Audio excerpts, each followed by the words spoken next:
Psalm 105. O give thanks to the Lord, call upon his name, make known his deeds among the peoples. Sing to him, sing psalms to him, talk of all his wondrous works. Glory in his holy name. Let the hearts of those rejoice who seek the Lord. Seek the Lord and his strength, seek his face evermore. Remember his marvelous works which he has done, his wonders, and the judgments of his mouth. O seed of Abraham his servant, you children of Jacob, his chosen ones. He is the Lord our God. His judgments are in all the earth.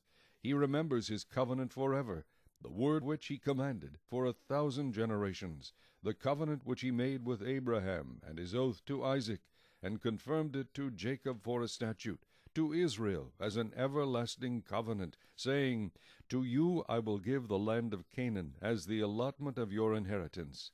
When they were few in number, indeed very few, and strangers in it.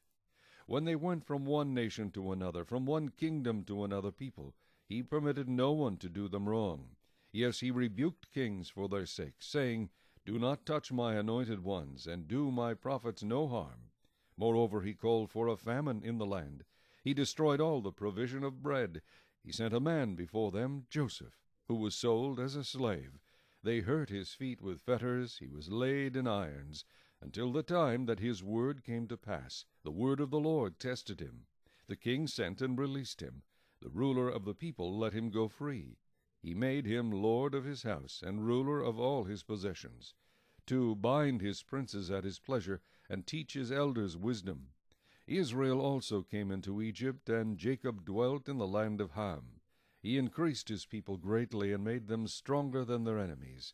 He turned their heart to hate his people, to deal craftily with his servants. He sent Moses, his servant, and Aaron, whom he had chosen. They performed his signs among them, and wonders in the land of Ham. He sent darkness, and made it dark, and they did not rebel against his word. He turned their waters into blood, and killed their fish. Their land abounded with frogs, even in the chambers of their kings. He spoke, and there came swarms of flies, and lice in all their territory. He gave them hail for rain, and flaming fire in their land. He struck their vines also, and their fig trees, and splintered the trees of their territory. He spoke, and locusts came, young locusts without number, and ate up all the vegetation in their land, and devoured the fruit of their ground. He also destroyed all the firstborn in their land, the first of all their strength. He also brought them out with silver and gold, and there was none feeble among his tribes. Egypt was glad when they departed, for the fear of them had fallen upon them. He spread a cloud for a covering, and fire to give light in the night. The people asked, and he brought quail, and satisfied them with the bread of heaven. He opened the rock, and water gushed out. It ran in the dry places like a river. For he remembered his holy promise, and Abraham his servant. He brought out his people with joy, his chosen ones with gladness. He gave them the lands of the Gentiles, and they inherited the labor of the nations, that they might observe his statutes and keep his laws. Praise the Lord.